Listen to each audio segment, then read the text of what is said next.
Chapter 26. Every year on the 15th of October, Fifth Avenue opened its shutters, unrolled its carpets, and hung up its triple layer of window curtains.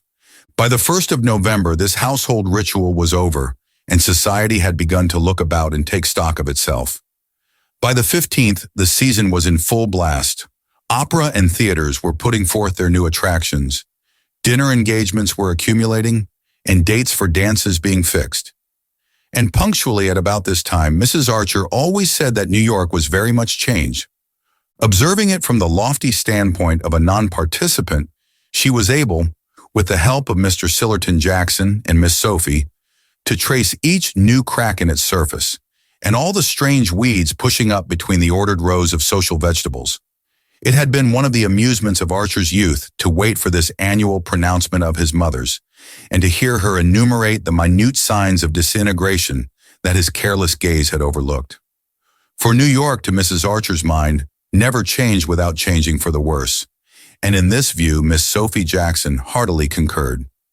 Mr. Sillerton Jackson, as became a man of the world, suspended his judgment and listened with an amused impartiality to the lamentations of the ladies. But even he never denied that New York had changed, and Newland Archer, in the winter of the second year of his marriage, was himself obliged to admit that if it had not actually changed, it was certainly changing. These points had been raised, as usual, at Mrs. Archer's Thanksgiving dinner. At the date when she was officially enjoined to give thanks for the blessings of the year, it was her habit to take a mournful, though not embittered stock of her world, and wonder what there was to be thankful for. At any rate, not the state of society. Society, if it could be said to exist, was rather a spectacle on which to call down biblical imprecations. And in fact, everyone knew what the Reverend Dr. Ashmore meant when he chose a text from Jeremiah, chapter verse 25, for his Thanksgiving sermon. Dr. Ashmore, the new rector of St. Matthew's, had been chosen because he was very advanced. His sermons were considered bold in thought and novel in language. When he fulminated against fashionable society, he always spoke of its trend.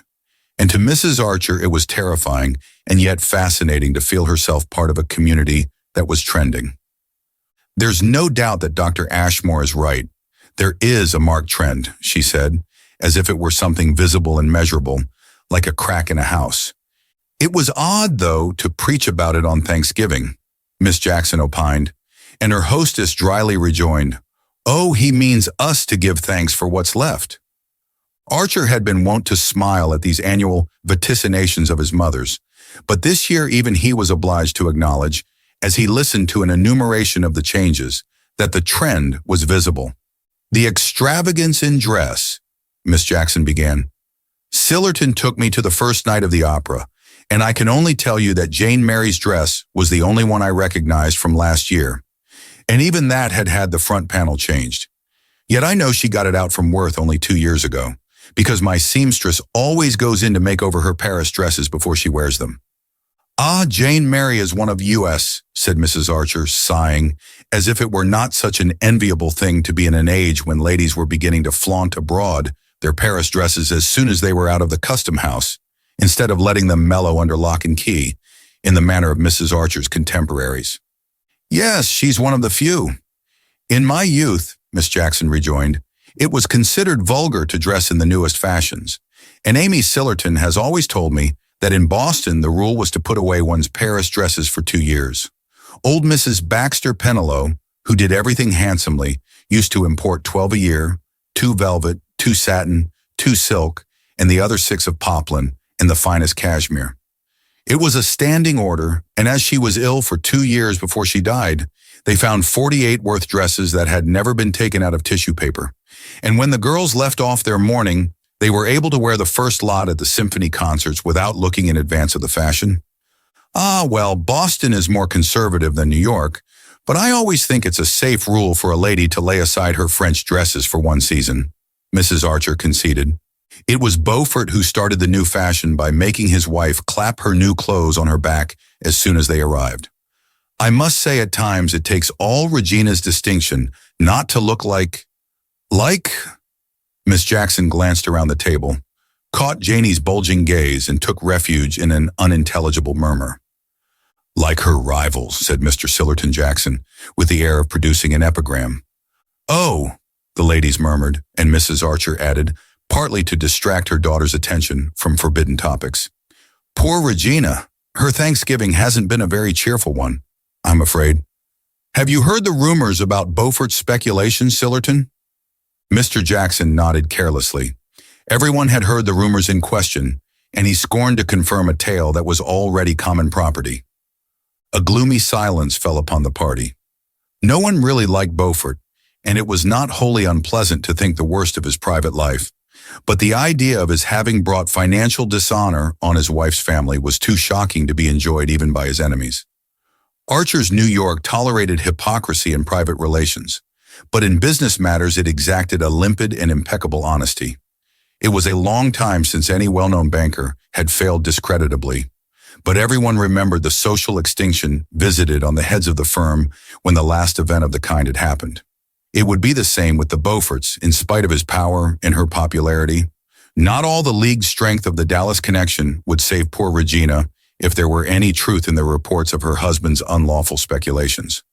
The talk took refuge in less ominous topics, but everything they touched on seemed to confirm Mrs. Archer's sense of an accelerated trend.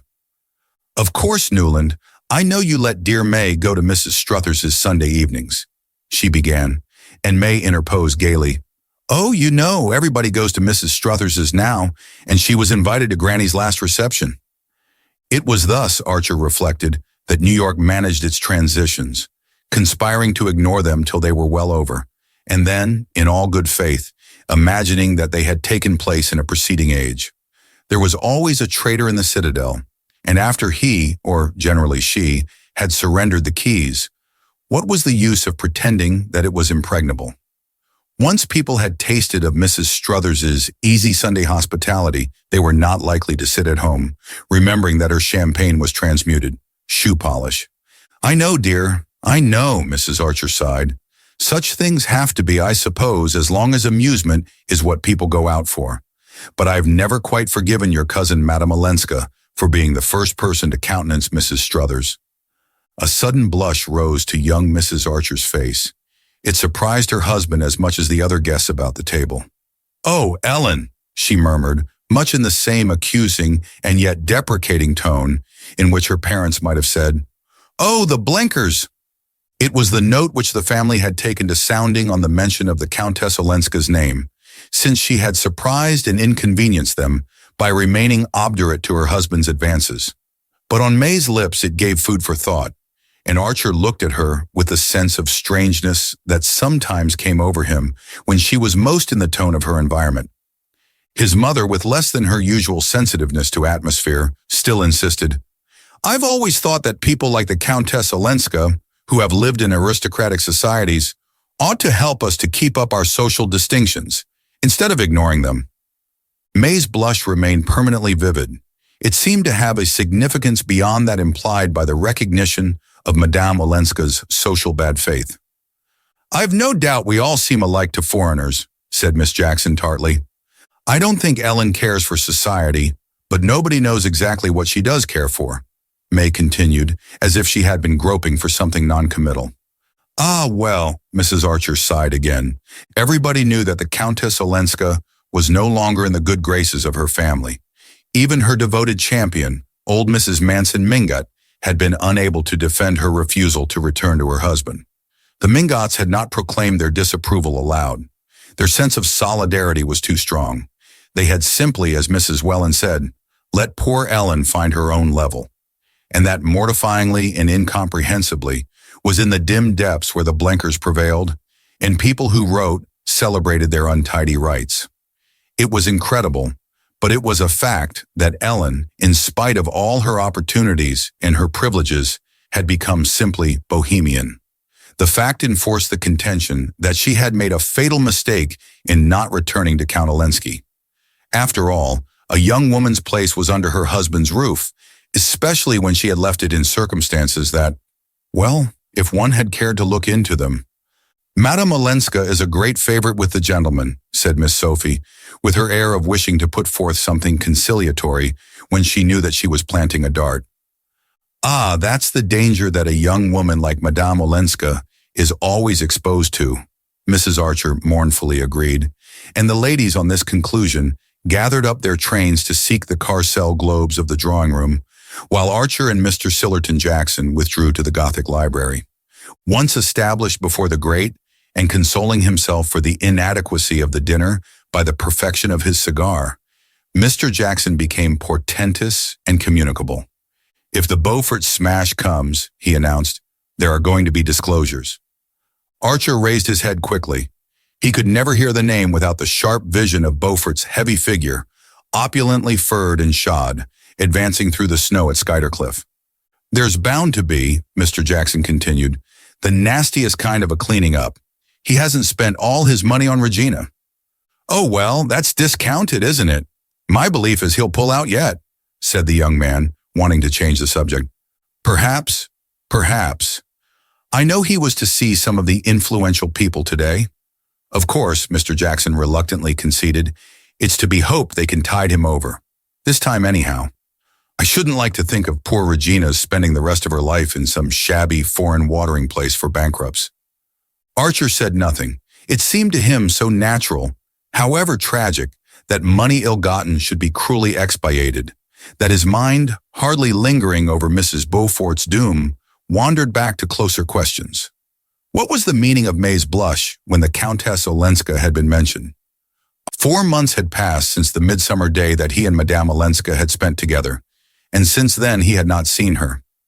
He knew that she had returned to Washington, to the little house which she and Medora Manson had taken there. He had written to her once, a few words asking when they were to meet again, and she had even more briefly replied, "Not yet." Since then there had been no farther communication between them, and he had built up within himself a kind of sanctuary in which she throned among his secret thoughts and longings. Little by little it became the scene of his real life, of his only rational activities. Thither he brought the books he read, the ideas and feelings which nourished him, his judgments and his visions. Outside it, in the scene of his actual life, he moved with a growing sense of unreality and insufficiency, blundering against familiar prejudices and traditional points of view, as an absent-minded man goes on bumping into the furniture of his own room. Absent. That was what he was, so absent from everything most densely real and near to those about him that it sometimes startled him to find they still imagined he was there. He became aware that Mr. Jackson was clearing his throat preparatory to farther revelations. "I don't know, of course, how far your wife's family are aware of what people say about Madame Olenska's refusal to accept her husband's latest offer." Archer was silent, and Mr. Jackson obliquely continued, "It's certainly a pity, that she refused it." "A pity? In God's name, why?" Mr. Jackson looked down his leg to the unwrinkled sock that joined it to a glossy pump. "Well, to put it on the lowest ground, what's she going to live on now? If Beaufort—" Archer sprang up, his fist banging down on the black walnut edge of the writing table. The wells of the brass double inkstand danced in their sockets. "What the devil do you mean, sir?" Mr. Jackson, shifting himself slightly in his chair, turned a tranquil gaze on the young man's burning face. "Well, I have it on pretty good authority, in fact on old Catherine's herself, that the family reduced Countess Olenska's allowance considerably when she definitely refused to go back to her husband, and as by this refusal she also forfeits the money settled on her when she married, which Olenska was ready to make over to her if she returned." "Why, what the devil do you mean, my dear boy, by asking me what I mean?" Mr. Jackson good-humoredly retorted. Archer moved toward the mantelpiece and bent over to knock his ashes into the grate. "I don't know anything of Madame Olenska's private affairs, but I don't need to be certain that what you insinuate—" "Oh, I don't. It's Lefferts, for one," Mr. Jackson interposed. "Lefferts, who made love to her and got snubbed for it," Archer broke out contemptuously. "Ah, did he?" snapped the other, as if this were exactly the fact he had been laying a trap for. He still sat sideways from the fire, so that his hard old gaze held Archer's face as if in a spring of steel. Well, it's a pity she didn't go back before Beaufort's cropper," he repeated. "If she goes now, and if he fails, it will only confirm the general impression, which isn't by any means peculiar to Lefferts, by the way." "Oh, she won't go back now," Less than ever.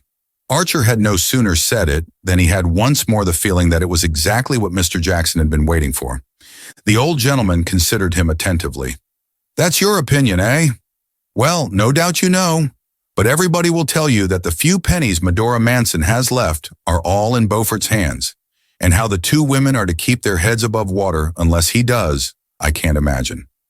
Of course, Madame Olenska may still soften old Catherine, who's been the most inexorably opposed to her staying, and old Catherine could make her any allowance she chooses. But we all know that she hates parting with good money, and the rest of the family have no particular interest in keeping Madame Olenska here. Archer was burning with unavailing wrath. He was exactly in the state when a man is sure to do something stupid, knowing all the while that he is doing it. He saw that Mr. Jackson had been instantly struck by the fact that Madame Olenska's differences with her grandmother and her other relations were not known to him, and that the old gentleman had drawn his own conclusions as to the reasons for Archer's exclusion from the family councils. This fact warned Archer to go warily, but the insinuations about Beaufort made him reckless. He was mindful, however, if not of his own danger, at least of the fact that Mr. Jackson was under his mother's roof, and consequently his guest. Old New York scrupulously observed the etiquette of hospitality, and no discussion with a guest was ever allowed to degenerate into a disagreement. "Shall we go up and join my mother?" he suggested curtly, as Mr. Jackson's last cone of ashes dropped into the brass ashtray at his elbow. On the drive homeward, May remained oddly silent. Through the darkness, he still felt her enveloped in her menacing blush. What its menace meant he could not guess, but he was sufficiently warned by the fact that Madame Olenska's name had evoked it. They went upstairs and he turned into the library. She usually followed him, but he heard her passing down the passage to her bedroom. "May!" he called out impatiently, and she came back with a slight glance of surprise at his tone. "This lamp is smoking again. I should think the servants might see that it's kept properly trimmed," he grumbled nervously. "I'm so sorry, it shan't happen again," she answered in the firm, bright tone she had learned from her mother, and it exasperated Archer to feel that she was already beginning to humor him like a younger Mr. Welland. She bent over to lower the wick, and as the light struck up on her white shoulders and the clear curves of her face, he thought, "How young she is! For what endless years this life will have to go on." He felt with a kind of horror his own strong youth and the bounding blood in his veins. "Look here," he said suddenly, "I may have to go to Washington for a few days. Soon. Next week, perhaps." Her hand remained on the key of the lamp as she turned to him slowly. The heat from its flame had brought back a glow to her face, but it paled as she looked up. "On business?" she asked in a tone which implied that there could be no other conceivable reason, and that she had put the question automatically, as if merely to finish his own sentence. "On business, naturally. There's a patent case coming up before the Supreme Court." He gave the name of the inventor, and went on furnishing details with all Lawrence Lefferts's practiced glibness, while she listened attentively, saying at intervals, "Yes, I see." "The change will do you good," she said simply, when he had finished. "And you must be sure to go and see Ellen," she added, looking him straight in the eyes with her cloudless smile, and speaking in the tone she might have employed in urging him not to neglect some irksome family duty. It was the only word that passed between them on the subject, but in the code in which they had both been trained, it meant, "Of course you understand that I know all that people have been saying about Ellen, and heartily sympathize with my family in their effort to get her to return to her husband. I also know that, for some reason you have not chosen to tell me, you have advised her against this course, which all the older men of the family, as well as our grandmother, agree in approving, and that it is owing to your encouragement that Ellen defies us all and exposes herself to the kind of criticism of which Mr. Sillerton Jackson probably gave you, this evening, the hint that has made you so irritable.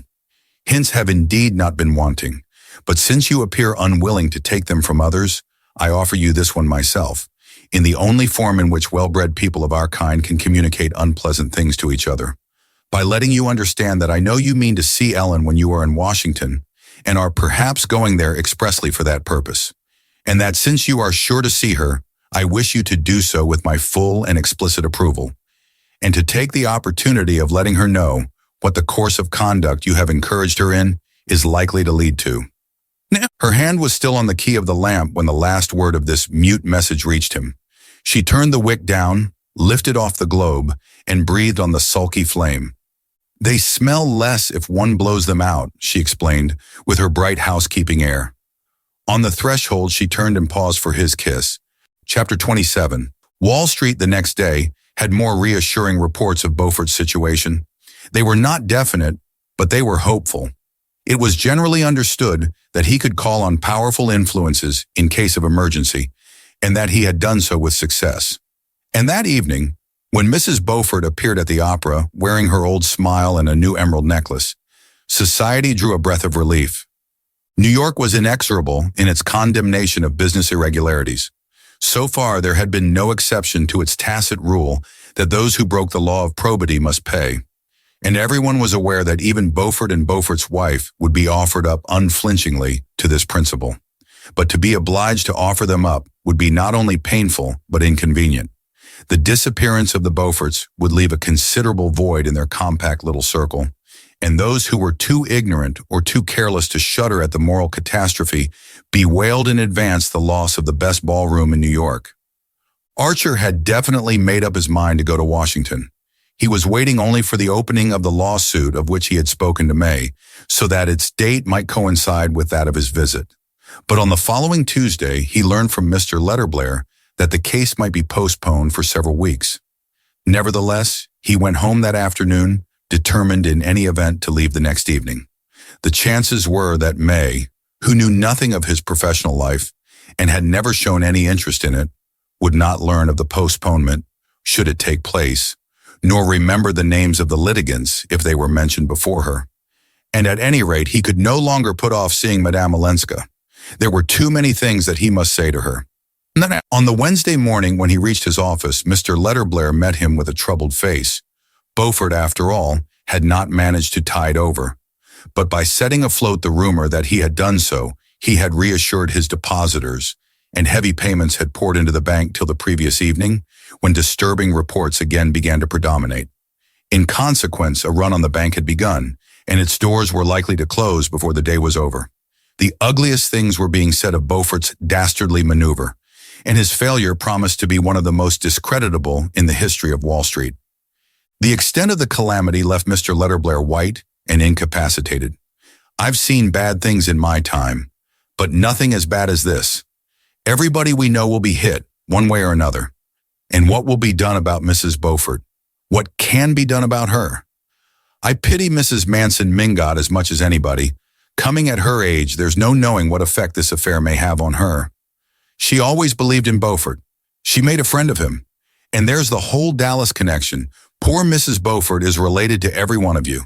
Her only chance would be to leave her husband. Yet how can anyone tell her so?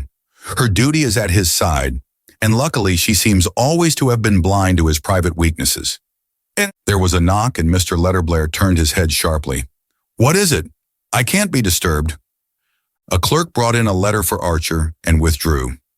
Recognizing his wife's hand, the young man opened the envelope and read, "Won't you please come uptown as early as you can? Granny had a slight stroke last night. In some mysterious way, she found out before anyone else this awful news about the bank. Uncle Lovell is away shooting, and the idea of the disgrace has made poor Papa so nervous that he has a temperature and can't leave his room. Mama needs you dreadfully, and I do hope you can get away at once and go straight to Granny's." Archer handed the note to his senior partner, and a few minutes later was crawling northward in a crowded horse car, which he exchanged at 14th Street for one of the high, staggering omnibuses of the Fifth Avenue line. It was after 12 o'clock when this laborious vehicle dropped him at Old Catherine's. The sitting room window on the ground floor, where she usually throned, was tenanted by the inadequate figure of her daughter, Mrs. Welland, who signed a haggard welcome as she caught sight of Archer. And at the door he was met by May. The hall wore the unnatural appearance peculiar to well-kept houses suddenly invaded by illness.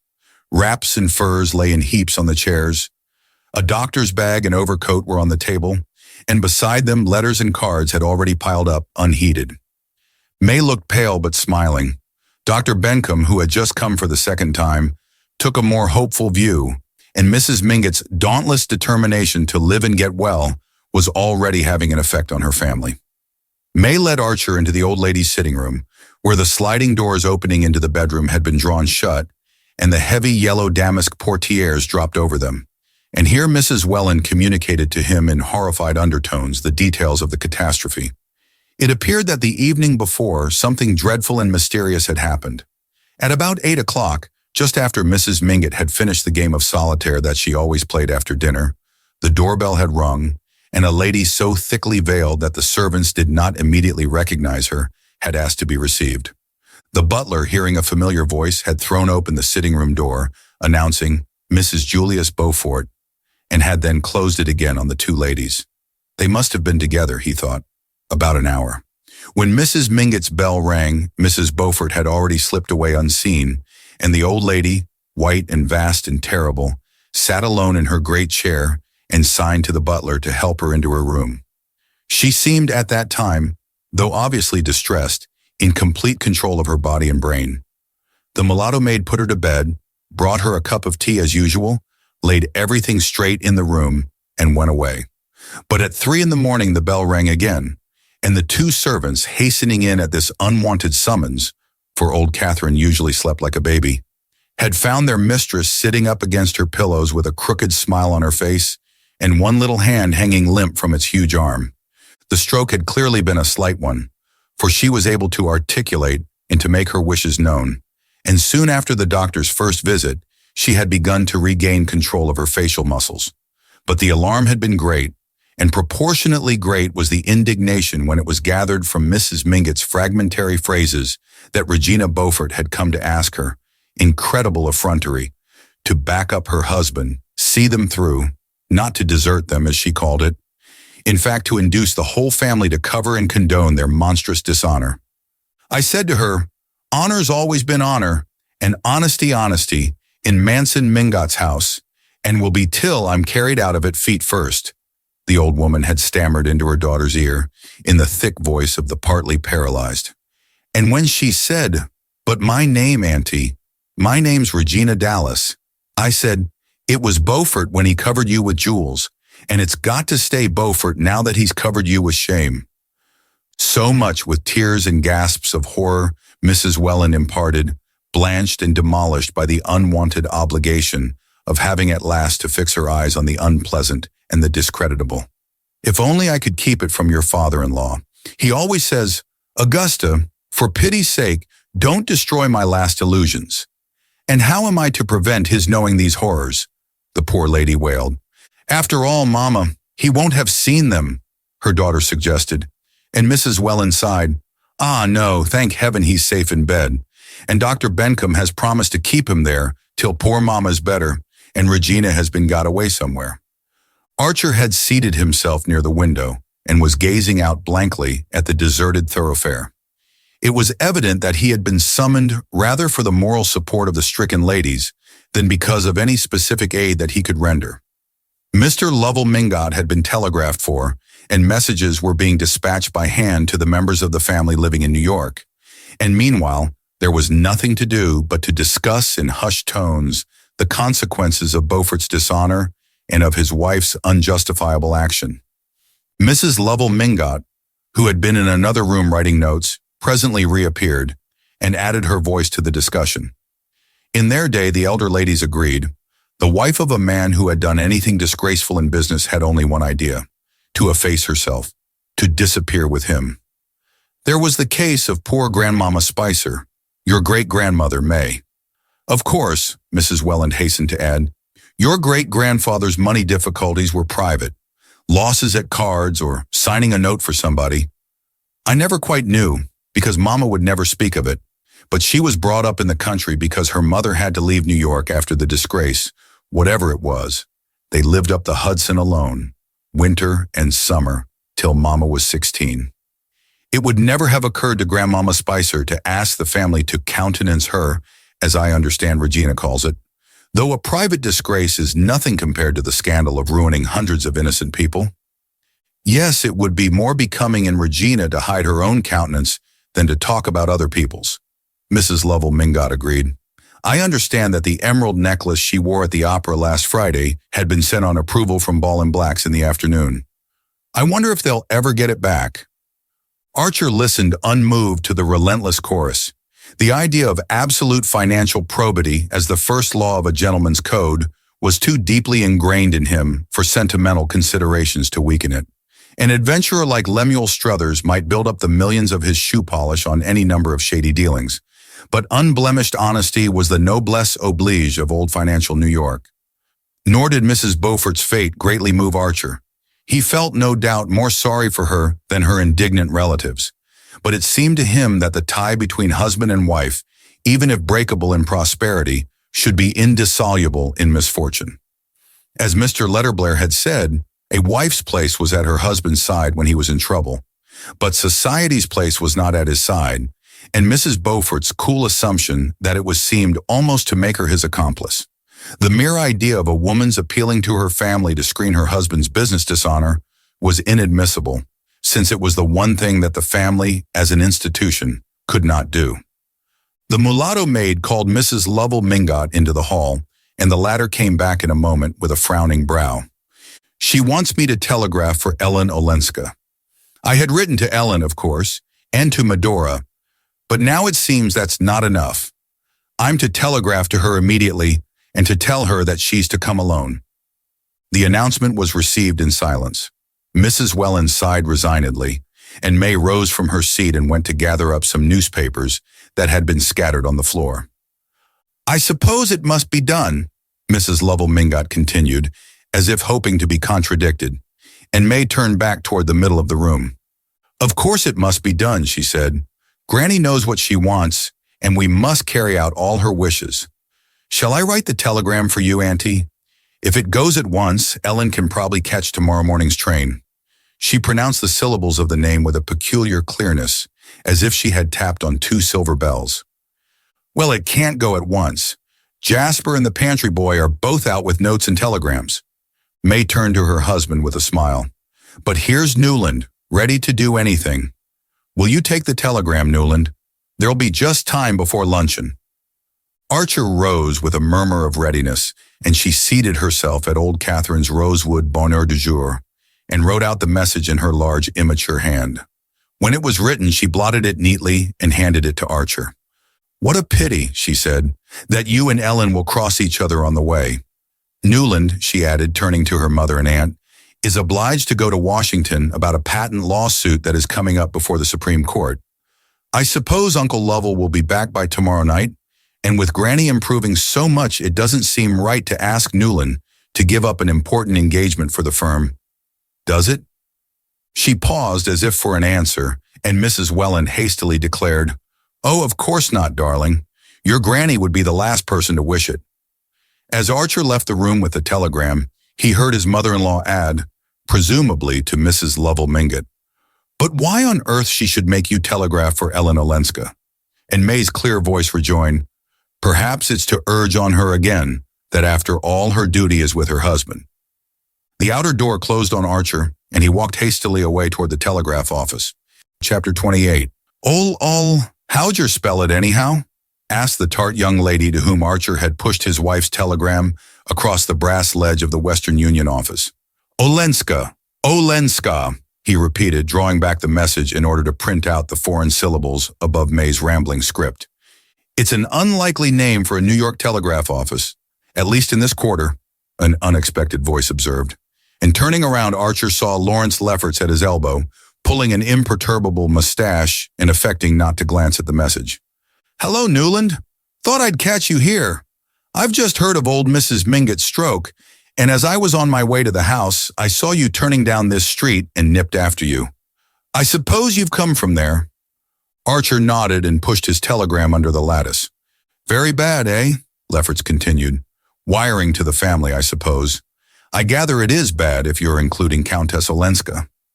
Archer's lips stiffened. He felt a savage impulse to dash his fist into the long, vain, handsome face at his side. "Why?" he questioned. Lefferts, who was known to shrink from discussion, raised his eyebrows with an ironic grimace that warned the other of the watching damsel behind the lattice. Nothing could be worse form, the look reminded Archer, than any display of temper in a public place. Archer had never been more indifferent to the requirements of form, But his impulse to do Lawrence Lefferts a physical injury was only momentary. The idea of bandying Ellen Olenska's name with him at such a time and on whatsoever provocation was unthinkable. He paid for his telegram, and the two young men went out together into the street. There Archer, having regained his self-control, went on. Mrs. Mingott is much better. The doctor feels no anxiety whatever. And Lefferts, with profuse expressions of relief, asked him if he had heard that there were beastly bad rumors again about Beaufort. That afternoon, the announcement of the Beaufort failure was in all the papers. It overshadowed the report of Mrs. Manson Mingott's stroke, and only the few who had heard of the mysterious connection between the two events thought of ascribing old Catherine's illness to anything but the accumulation of flesh and years. The whole of New York was darkened by the tale of Beaufort's dishonor. There had never, as Mr. Letterblair said, been a worse case in his memory, nor, for that matter, in the memory of the far-off Letterblair, who had given his name to the firm. The bank had continued to take in money for a whole day after its failure was inevitable, and as many of its clients belonged to one or another of the ruling clans, Beaufort's duplicity seemed doubly cynical. If Mrs. Beaufort had not taken the tone that such misfortunes, the word was her own, were the test of friendship, compassion for her might have tempered the general indignation against her husband. As it was, and especially after the object of her nocturnal visit to Mrs. Manson Mingott had become known, her cynicism was held to exceed his, and she had not the excuse, nor her detractors the satisfaction, of pleading that she was a foreigner. It was some comfort to those whose securities were not in jeopardy to be able to remind themselves that Beaufort was. But after all, if a Dallas of South Carolina took his view of the case and glibly talked of his soon being on his feet again, the argument lost its edge, and there was nothing to do but to accept this awful evidence of the indissolubility of marriage. Society must manage to get on without the Beauforts, and there was an end of it, except indeed for such hapless victims of the disaster as Medora Manson, the poor old Miss Lannings, and certain other misguided ladies of good family who, if only they had listened to Mr. Henry van der Luyden. The best thing the Beauforts can do, said Mrs. Archer, summing it up as if she were pronouncing a diagnosis and prescribing a course of treatment, is to go and live at Regina's little place in North Carolina. Beaufort has always kept a racing stable, and he had better breed trotting horses. I should say he had all the qualities of a successful horse dealer. Everyone agreed with her, but no one condescended to inquire what the Beauforts really meant to do. The next day, Mrs. Manson Mingott was much better. She recovered her voice sufficiently to give orders that no one should mention the Beauforts to her again, and asked, when Dr. Bencomb appeared, what in the world her family meant by making such a fuss about her health. If people of my age will eat chicken salad in the evening, what are they to expect? She inquired, and the doctor having opportunely modified her dietary, the stroke was transformed into an attack of indigestion. But in spite of her firm tone, old Catherine did not wholly recover her former attitude toward life. The growing remoteness of old age, though it had not diminished her curiosity about her neighbors, had blunted her never very lively compassion for their troubles, and she seemed to have no difficulty in putting the Beaufort disaster out of her mind. But for the first time she became absorbed in her own symptoms and began to take a sentimental interest in certain members of her family to whom she had hitherto been contemptuously indifferent. Mr. Welland in particular had the privilege of attracting her notice. Of her sons-in-law, he was the one she had most consistently ignored, and all his wife's efforts to represent him as a man of forceful character and marked intellectual ability, if he had only chosen, had been met with a derisive chuckle. But his eminence as a valetudinarian now made him an object of engrossing interest, and Mrs. Mingott issued an imperial summons to him to come and compare diets as soon as his temperature permitted, for old Catherine was now the first to recognize that one could not be too careful about temperatures. 24 hours after Madame Olenska's summons, a telegram announced that she would arrive from Washington on the evening of the following day. At the Wellands, where the Newland Archers chanced to be lunching, the question as to who should meet her at Jersey City was immediately raised, and the material difficulties amid which the Welland household struggled as if it had been a frontier outpost lent animation to the debate. It was agreed that Mrs. Welland could not possibly go to Jersey City because she was to accompany her husband to old Catherine's that afternoon, and the brougham could not be spared, since if Mr. Welland were upset by seeing his mother-in-law for the first time after her attack, he might have to be taken home at a moment's notice. The Welland sons would of course be downtown. Mr. Lovell Mingott would be just hurrying back from his shooting, and the Mingott carriage engaged in meeting him, and one could not ask May, at the close of a winter afternoon, to go alone across the ferry to Jersey City, even in her own carriage. Nevertheless, it might appear inhospitable and contrary to old Catherine's express wishes if Madame Olenska were allowed to arrive without any of the family being at the station to receive her. It was just like Ellen, Mrs. Welland's tired voice implied, to place the family in such a dilemma.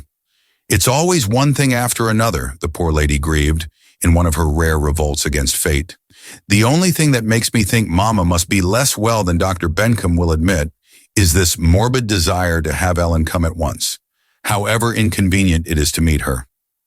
The words had been thoughtless, as the utterances of impatience often are, and Mr. Welland was upon them with a pounce. "Augusta," he said, turning pale and laying down his fork, "have you any other reason for thinking that Bencomb is less to be relied on than he was? Have you noticed that he has been less conscientious than usual in following up my case, or your mother's?" It was Mrs. Welland's turn to grow pale as the endless consequences of her blunder unrolled themselves before her. But she managed to laugh and take a second helping of scalloped oysters, before she said, struggling back into her old armor of cheerfulness, "My dear, how could you imagine such a thing? I only meant that, after the decided stand Mama took about its being Ellen's duty to go back to her husband, it seems strange that she should be seized with this sudden whim to see her, when there are half a dozen other grandchildren that she might have asked for. But we must never forget that Mama, in spite of her wonderful vitality, is a very old woman." Mr. Welland's brow remained clouded, and it was evident that his perturbed imagination had fastened at once on this last remark. "Yes, your mother's a very old woman, and for all we know, Bencomb may not be as successful with very old people. As you say, my dear, it's always one thing after another, and in another 10 or 15 years, I suppose I shall have the pleasing duty of looking about for a new doctor. It's always better to make such a change before it's absolutely necessary." And having arrived at this Spartan decision, Mr. Welland firmly took up his fork. But all the while, Mrs. Welland began again, as she rose from the luncheon table and led the way into the wilderness of purple satin and malachite known as the back drawing room. "I don't see how Ellen's to be got here tomorrow evening, and I do like to have things settled for at least 24 hours ahead." Archer turned from the fascinated contemplation of a small painting representing two cardinals carousing in an octagonal ebony frame set with medallions of onyx. "Shall I fetch her?" he proposed. "I can easily get away from the office in time to meet the brougham at the ferry, if May will send it there." His heart was beating excitedly as he spoke. Mrs. Welland heaved a sigh of gratitude, and May, who had moved away to the window, turned to shed on him a beam of approval. "So you see, Mama, everything will be settled 24 hours in advance," she said, stooping over to kiss her mother's troubled forehead. May's brougham awaited her at the door, and she was to drive Archer to Union Square, where he could pick up a Broadway car to carry him to the office. As she settled herself in her corner, she said, "I didn't want to worry Mama by raising fresh obstacles, but how can you meet Ellen tomorrow and bring her back to New York when you're going to Washington?" "Oh, I'm not going," Archer answered. "Not going? Why, what's happened?" Her voice was as clear as a bell and full of wifely solicitude. "The case is off. Postponed." "Postponed? How odd. I saw a note this morning from Mr. Letterblair to Mama saying that he was going to Washington tomorrow for the big patent case that he was to argue before the Supreme Court. You said it was a patent case, didn't you? Well, that's it. The whole office can't go. Letterblair decided to go this morning." "Then it's not postponed?" she continued, with an insistence so unlike her that he felt the blood rising to his face, as if he were blushing for her unwanted lapse from all the traditional delicacies.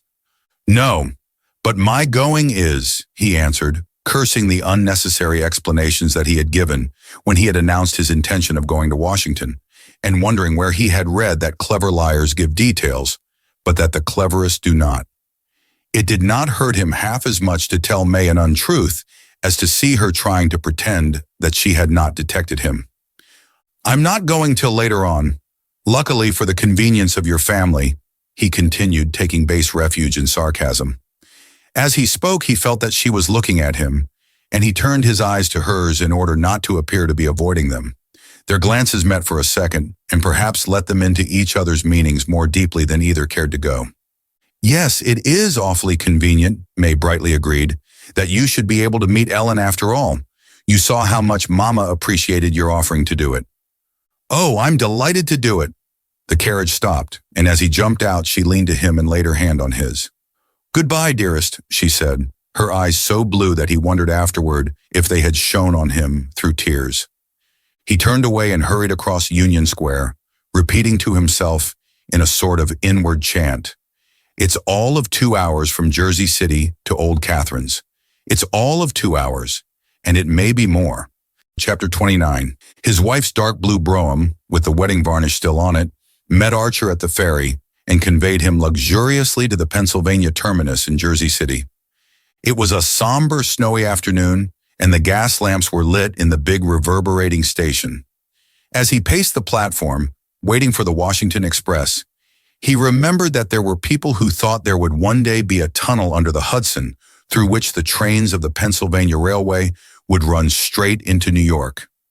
They were of the brotherhood of visionaries who likewise predicted the building of ships that would cross the Atlantic in 5 days, the invention of a flying machine, lighting by electricity, telephonic communication without wires, and other Arabian Night marvels. I don't care which of their visions comes true, Archer mused, as long as the tunnel isn't built yet.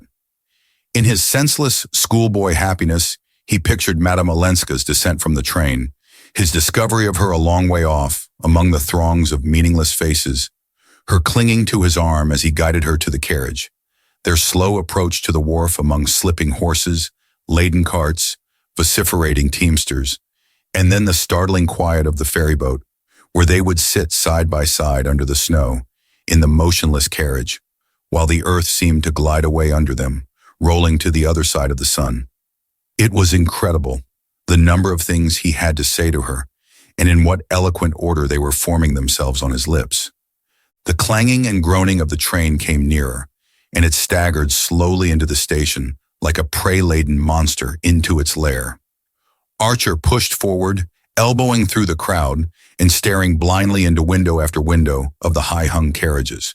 And then suddenly he saw Madame Olenska's pale and surprised face close at hand, and had again the mortified sensation of having forgotten what she looked like.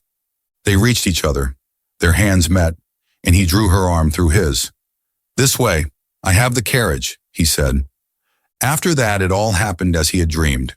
He helped her into the brougham with her bags, and had afterward the vague recollection of having properly reassured her about her grandmother and given her a summary of the Beaufort situation. He was struck by the softness of her. Poor Regina. Meanwhile, the carriage had worked its way out of the coil about the station, and they were crawling down the slippery incline to the wharf, menaced by swaying coal carts, bewildered horses, disheveled express wagons, and an empty hearse. Ah, that hearse! She shut her eyes as it passed and clutched at Archer's hand. If only it doesn't mean, poor Granny. Oh, no, she's much better. She's all right, really. There, we've passed it, he exclaimed, as if that made all the difference. Her hand remained in his, and as the carriage lurched across the gangplank onto the ferry, he bent over, unbuttoned her tight brown glove, and kissed her palm as if he had kissed a relic. She disengaged herself with a faint smile, and he said, "You didn't expect me today?" "Oh, no. I meant to go to Washington to see you. I'd made all my arrangements. I very nearly crossed you in the train." "Oh," she exclaimed as if terrified by the narrowness of their escape.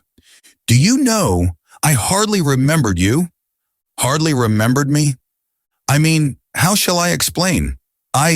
It's always so. Each time you happen to me all over again."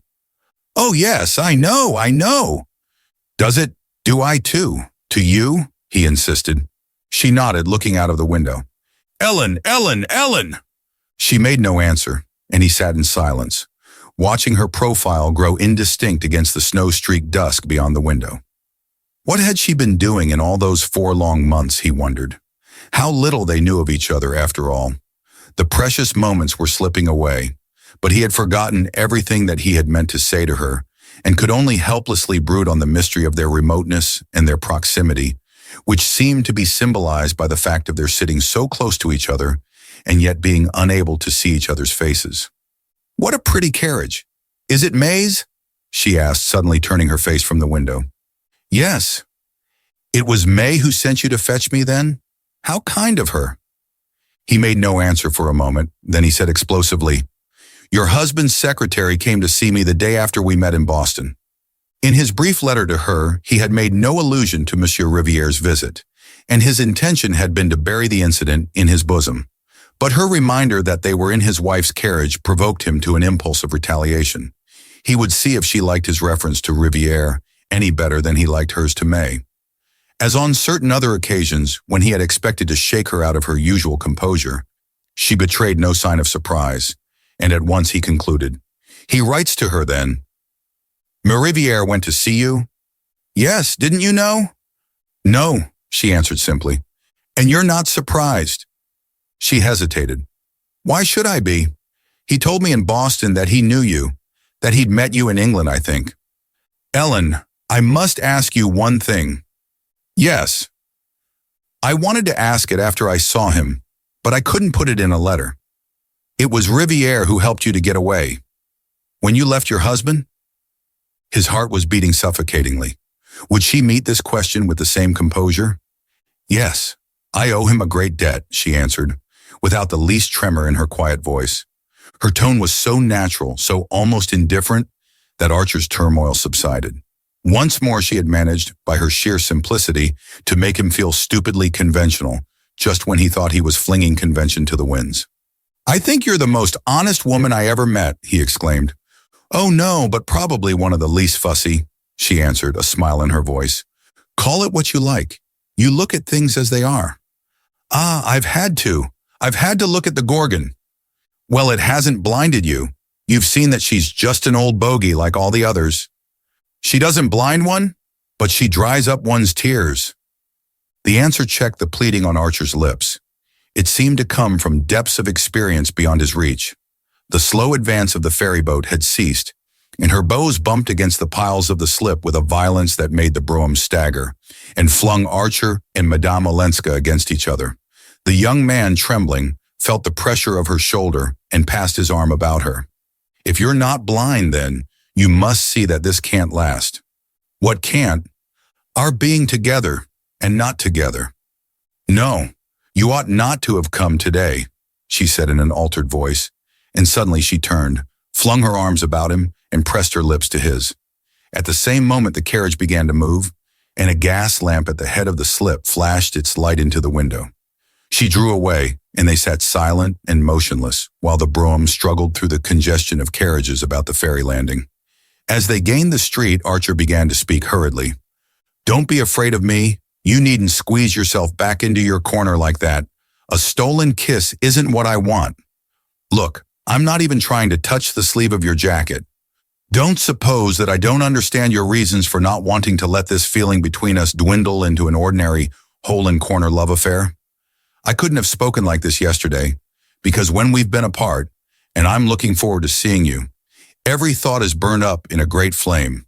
But then you come, and you're so much more than I remembered, and what I want of you is so much more than an hour or two every now and then, with wastes of thirsty waiting between, that I can sit perfectly still beside you, like this, with that other vision in my mind, just quietly trusting to it to come true." For a moment she made no reply. Then she asked, hardly above a whisper, "What do you mean by trusting to it to come true?" "Why, you know it will, don't you? Your vision of you and me together?" She burst into a sudden hard laugh. "You choose your place well to put it to me. Do you mean because we're in my wife's brougham? Shall we get out and walk then? I don't suppose you mind a little snow?" She laughed again, more gently. "No, I shan't get out and walk, because my business is to get to Granny's as quickly as I can, and you'll sit beside me, and we'll look, not at visions, but at realities." "I don't know what you mean by realities. The only reality to me is this. She met the words with a long silence, during which the carriage rolled down an obscure side street and then turned into the searching illumination of Fifth Avenue. "Is it your idea, then, that I should live with you as your mistress, since I can't be your wife?" she asked. The crudeness of the question startled him. The word was one that women of his class fought shy of, even when their talk flitted closest about the topic. He noticed that Madame Olenska pronounced it as if it had a recognized place in her vocabulary, and he wondered if it had been used familiarly in her presence in the horrible life she had fled from. Her question pulled him up with a jerk, and he floundered. I want somehow to get away with you into a world where words like that, categories like that, won't exist, where we shall be simply two human beings who love each other, who are the whole of life to each other, and nothing else on earth will matter." She drew a deep sigh that ended in another laugh. "Oh, my dear, where is that country? Have you ever been there?" she asked, and as he remained sullenly dumb, she went on, "I know so many who've tried to find it, and believe me, they all got out by mistake at wayside stations, at places like Boulogne or Pisa or Monte Carlo, and it wasn't at all different from the old world they'd left, but only rather smaller and dingier and more promiscuous." He had never heard her speak in such a tone, and he remembered the phrase she had used a little while before. "Yes, the Gorgon has dried your tears," he said. "Well, she opened my eyes too. It's a delusion to say that she blinds people. What she does is just the contrary. She fastens their eyelids open so that they're never again in the blessed darkness. Isn't there a Chinese torture like that? There ought to be. Ah, believe me, it's a miserable little country." The carriage had crossed 42nd Street. May's sturdy brougham horse was carrying them northward as if he had been a Kentucky trotter. Archer choked with the sense of wasted minutes and vain words. "Then what exactly is your plan for us?" he asked. "For U.S.? But there's no U.S. in that sense. We're near each other only if we stay far from each other. Then we can be ourselves. Otherwise, we're only Newland Archer, the husband of Ellen Olenska's cousin, and Ellen Olenska, the cousin of Newland Archer's wife, trying to be happy behind the backs of the people who trust them." "Ah, I'm beyond that," he groaned. "No, you're not. You've never been beyond." "And I have," she said in a strange voice, "and I know what it looks like there." He sat silent, dazed with inarticulate pain. Then he groped in the darkness of the carriage for the little bell that signaled orders to the coachman. He remembered that May rang twice when she wished to stop. He pressed the bell, and the carriage drew up beside the curbstone. "Why are we stopping? This is not Granny's," Madame Olenska exclaimed. "No, I shall get out here," he stammered, opening the door and jumping to the pavement. By the light of a street lamp, he saw her startled face and the instinctive motion she made to detain him. He closed the door and leaned for a moment in the window. "You're right, I ought not to have come today," he said, lowering his voice so that the coachman should not hear. She bent forward and seemed about to speak, but he had already called out the order to drive on, and the carriage rolled away while he stood on the corner. The snow was over, and a tingling wind had sprung up that lashed his face as he stood gazing. Suddenly he felt something stiff and cold on his lashes, and perceived that he had been crying, and that the wind had frozen his tears. He thrust his hands in his pockets and walked at a sharp pace down Fifth Avenue to his own house,